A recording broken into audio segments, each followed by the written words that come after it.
السلام علیکم ورحمت الله وبرکاته. زما رونو دوستانو بزرګانو خبره دا زما جات کې بیماره دی او دې باندې ډېرې روپۍ ولګېدې. ټیک ټاک قرضه مې واخیسته او دې قرضې کې هغه شلمه دا ریسکوټ دی ما سره لږ د هیلپ وکړئ. دا پېښور ته سیمۍ ته بوتل غواړم هسپتال ته او څه قسم ما سره مدد وشي. او دا زما کور دی، دا ډانچه او دا مکان مې دی او دغه وګورئ دا حالات مې دي. دغه غریبۍ او کوم ورځ سیمټو دیاړي لګوم ماښام راشم وکړم دغه بچو خرچه هیلې پوره کېږي هم نه.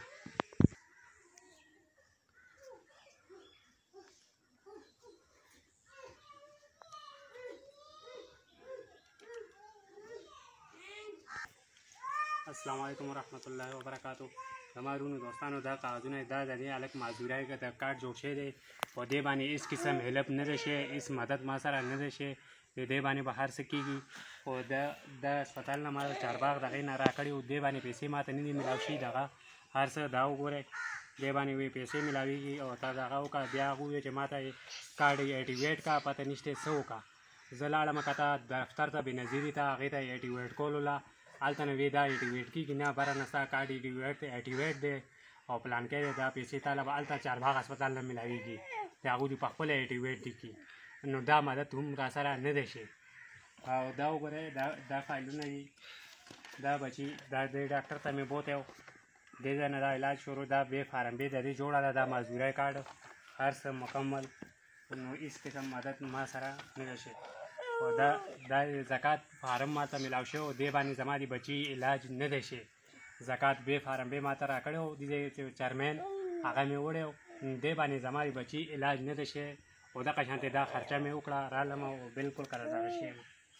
دا هسپتال یو هسپتال دغه کاغذونه دي وروره دا دومره مې علاج کړ دی د دې مانه څه دغه نه دی شي. دا وګورئ دا ټوټل هر یو هسپتال ثبوت موجود دی. دا وګورئ دا د هسپتال بچي دغه نیرو سرجن ډاکټر اعتبار دا ټیسټونه دي د دې دا رپورټ دی دا د دې ټیسټ راغلی دی دا بچي دا مې کړ دی دا هم د دې ټیسټ دی د دې بچي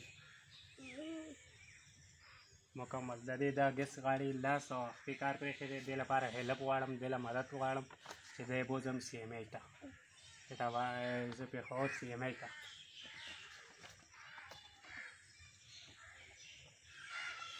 دا ټوټل دا ډاکټر تنویر نه ما دا علاج شروع کړ دی هغې نه مې کړ دی اعتباد کیمپلیکس خوا کې او دا نورو نه مې ټولو نه کړ دی د هغې نه هم کړ دی مانسیرۍ چرنۍ هسپتال نه هم کړ دی نور هم کړ دی او بیا هغې معذورۍ کارډ هم جوړ شو هغې باوجود هم علاج ونه شو بچي ما ته دې ځای نه دغه وکړه پلانکي ځای نه وکړه هېڅ قسم علاج ونه شو. دا ټوټل خپل په خرچې علاج کوم کم سے کم 30-35 هزار روپۍ د دې میاشتې خرچه بچي باندې راځي او زه غریب سړی ما برداشت کولی نشم.